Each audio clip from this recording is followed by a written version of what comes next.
Hi students, welcome to Adda 247. मेरा नाम है Bharti and I am your NEET counselling expert and a zoology educator. NEET counselling का round 1 का result, provisional result आ चुका है and may be जब तक ये वीडियो आप तक पहुंच रही होगी फाइनल रिजल्ट भी आ गया होगा. अब रिजल्ट आने के बाद आपको क्या क्या करना है, कौन सी चीज़ें हैं जिनका आपको ध्यान रखना है, क्या आप अपग्रेड करना चाह रहे हैं तो आपको क्या करना है, फ्री एग्जिट करना चाह रहे हैं तो क्या करना है. So there are so many questions जो इस समय आपके दिमाग में होंगे. So this video is specifically to all those student जिनको कॉलेज अलॉट हो गया है प्रोविजनल में एंड फाइनल में भी हो ही जाएगा, क्योंकि मोस्ट प्रोबेबली लिस्ट जो होती है वो सेम ही रहती है. ठीक है. एंड अगर आप अपग्रेड करना चाहते हो तो क्या करना है, this is the biggest question. तो लेट्स गेट स्टार्टेड. अब देखो यार, जब कॉलेज अलॉट हो जाता है then for example this video is particularly जिनको कॉलेज अलॉट हो गया है, अलॉटेड. अब आपके पास एक ऑप्शन है टू फ्री एग्जिट, दूसरा ऑप्शन है टू अपग्रेड. ठीक है. एंड जो तीसरा ऑप्शन आएगा वो आपके पास कौन सा आने वाला है, दैट इज आप सैटिस्फाइड हैं with the college. You are satisfied with the college. अगर आप सैटिस्फाइड हैं विद द कॉलेज तो आपको अलॉटमेंट लेटर आ जाएगा. अलॉटमेंट लेटर में सारी डिटेल्स मेंशन होती है कि आपको क्या क्या लेके जाने हैं. ठीक है. सो बेसिकली आपको रिपोर्टिंग टाइम के विद इन ही, है ना, फॉर एग्जांपल क्योंकि अभी एक पर्टिकुलर रिपोर्टिंग टाइम नहीं पता है, एमसीसी का शेड्यूल का हमें नहीं पता है, क्योंकि अब तक तो रिपोर्टिंग खत्म हो जानी चाहिए थी अगर जो रिवाइज शेड्यूल आया था उसके हिसाब से भी. तो रिपोर्टिंग टाइम के विद इन ही आपको क्या करना है, उस पर्टिकुलर कॉलेज में पहुंचना है. ठीक है. अब वहां पर आपको कुछ डॉक्यूमेंट्स लेके जाने हैं और उन डॉक्यूमेंट्स की अटेस्टेड फोटोकॉपीज भी लेके जानी है. अटेस्टेड फोटोकॉपीज भी लेके जानी है. ठीक है. आपको जो उस कॉलेज का फी स्ट्रक्चर है उस फी स्ट्रक्चर के हिसाब से जो फर्स्ट ईयर की फीस रखती है वो वाला जुगाड़ भी करके लेके जाना है अपने साथ. आपके पास होने चाहिए. मैं बहुत क्लियरली बोल रही हूँ क्योंकि राउंड 1 में वो भरवा लेते हैं, है ना, मतलब वो जब आप रिपोर्ट करने जाते हैं तो वो आपके पास होना चाहिए. ठीक है. अब सबसे इंपॉर्टेंट चीज ये है कि डॉक्यूमेंट्स क्या क्या चाहिए. सो this is the MCC brochure. उन्होंने लिखा है कि जब आपका अलॉटमेंट हो जाता है उस पॉइंट ऑफ टाइम पे आपको एक अलॉटमेंट लेटर चाहिए इशूड बाय एमसीसी. ठीक है. एडमिट कार्ड चाहिए होगा, result rank letter, birth certificate चाहिए होगा अगर आपकी 10th की मार्कशीट में डेट ऑफ बर्थ मेंशन नहीं है. क्लास 10th का सर्टिफिकेट चाहिए होगा, 10+2 की certificate which is the passing certificate, और क्लास 10+2 की मार्कशीट चाहिए होगी. 8 पासपोर्ट साइज फोटोग्राफ्स चाहिए होंगी. ये वही फोटोग्राफ्स हैं जो आपको कहां पर चाहिए, ये वही फोटोग्राफ है जो आपके नीट के एप्लीकेशन फॉर्म पे लगाई गई थी. प्रूफ ऑफ आइडेंटिटी में आधार, पैन, ड्राइविंग लाइसेंस, पासपोर्ट कोई भी चलेगा. For OCI PIO foreign nationals उनको सिटीजनशिप सर्टिफिकेट चाहिए.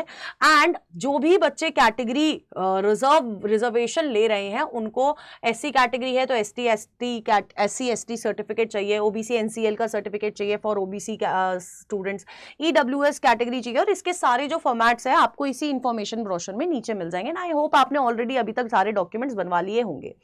अब इंपॉर्टेंट चीज क्या है कि आपको ओरिजिनल डॉक्यूमेंट्स लेके जाने हैं और अपने साथ अटेस्टेड फोटोकॉपीज ऑफ डॉक्यूमेंट्स लेके जानी है. एंड मैं आपको सजेस्ट करूंगी एटलीस्ट 3 फोटोकॉपीज या 5 फोटोकॉपीज अपने साथ लेके जाइए.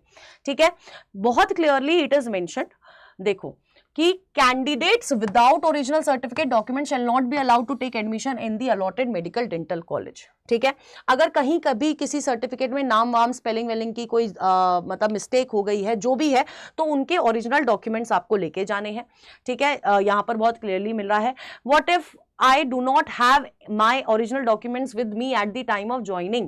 तो अगर जो आपको सीट, अगर आपके पास डॉक्यूमेंट नहीं है तो जो आपको सीट अलॉट हुई है थ्रू नीट यूजी काउंसलिंग, है ना, प्रोविजनल, तो आपको फिजिकल वेरिफिकेशन के लिए जाना पड़ता है. अगर आपके पास ओरिजिनल डॉक्यूमेंट नहीं है तो आपकी सीट अलॉटेड जो है वो भी कैंसिल हो सकती है. तो आपके पास अलॉटेड जो डॉक्यूमेंट्स होने चाहिए, बहुत क्लियरली लिखा हुआ है, will not be allowed to take admission in allotted medical dental college. ठीक है. ये बहुत क्लियरली आप लोगों को मेंशन किया गया है.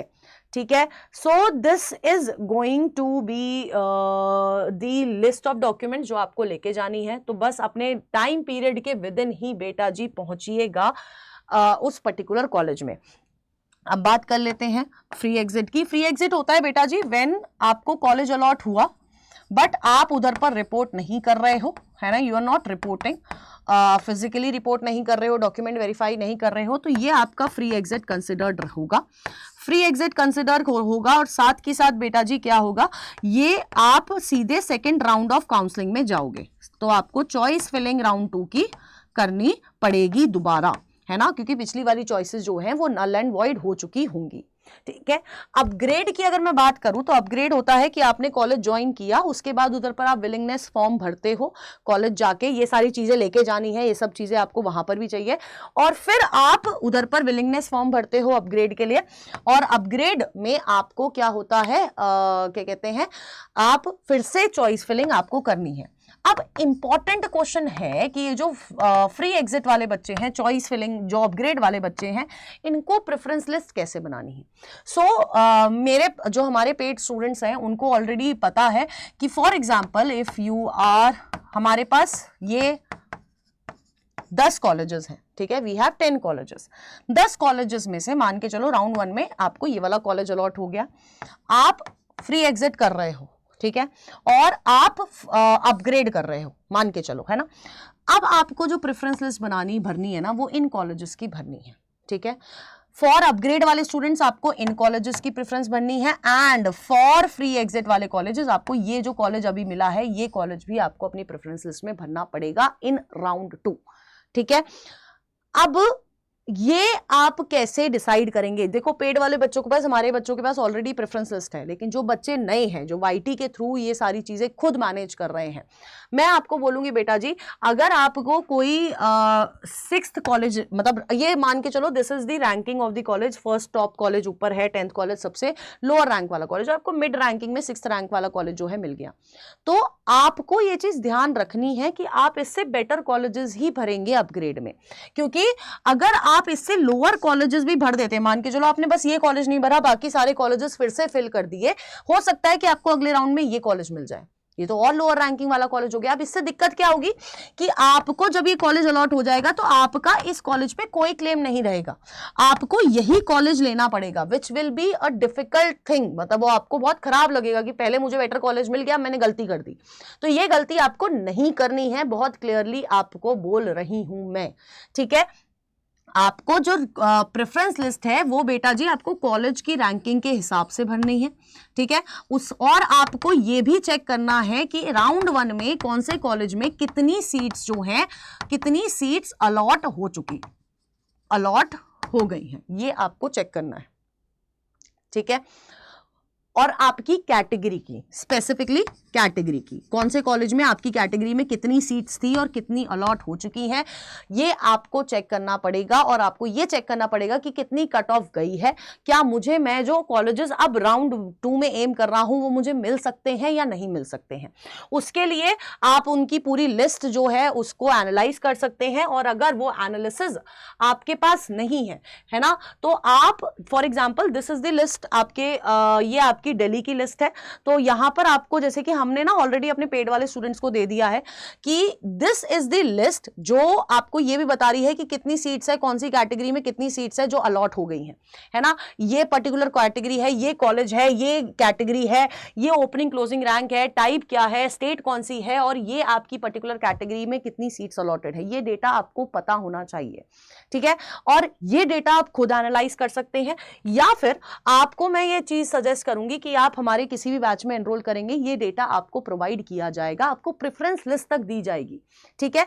और ये यकीन मानिए कि इस बार जिन स्टूडेंट्स ने बात समझी है, जो हमने समझाने की कोशिश करी है, उन स्टूडेंट्स को अगर उनकी रैंक उस रेंज में थी तो उनको कॉलेज मिला ही मिला है, क्योंकि देयर आर फ्यू स्टूडेंट्स, मैं लाइव ले रही थी उस समय था कि 6000 रैंक पे भी कॉलेज नहीं मिला है। क्यों नहीं मिला है? क्योंकि प्रेफरेंस लिस्ट अच्छे से बनाई नहीं है। 6000 रैंक पे कैसे कॉलेज नहीं मिल सकता? आप लोग मुझे खुद बताइए। और ये जो डेटा मैंने आपको दिखाया ना बेटा, ये हर कोई आपको नहीं प्रोवाइड करेगा, मैं आपको प्रोवाइड कर रही हूँ, अड्डा 247 आपको प्रोवाइड कर रहा है, एंड हमने ये ट्रांसपेरेंसी मेंटेन रखी है। तो आप 1 या 1 प्रो में डिपेंडिंग अपॉन दी फीचर्स जो आपको चाहिए, ये आप दोनों में से कोई भी ले सकते हैं। आगे आप आयुष काउंसलिंग के लिए पार्टिसिपेट करना चाहते हैं, वो भी आप उसके लिए भी ले सकते हैं। राउंड 2 राउंड 3 के लिए, स्टे वैकेंसी राउंड के लिए हेल्प ली चाहिए, ये भी आप ले सकते हैं। उस टेलीग्राम चैनल को फॉलो करें ना। 1 वाला सिर्फ 1499 का है, 1 प्रो वाला 2499 का है। 1 प्रो में बस आपको एक डेडिकेटेड काउंसलर एक्सपर्ट ज़्यादा एक एक्स्ट्रा मिल रहा है और जूम सेशंस एक्स्ट्रा मिल रहे हैं। एंड कोड आपको यूज़ करना है ZBBS फॉर दी, क्या कह सकते हैं, ZBBS कोड आपको यूज करना है फॉर दी मैक्सिमम डिस्काउंट। और ये टेलीग्राम चैनल जरूर से फॉलो कर लीजिएगा। स्टे ट्यून ऑन डॉक्टर्स अड्डा, क्योंकि यहाँ पर आपको सारी अपडेट्स मिलेंगी, सारे डाउट्स केटर करे जाएंगे। So all the best.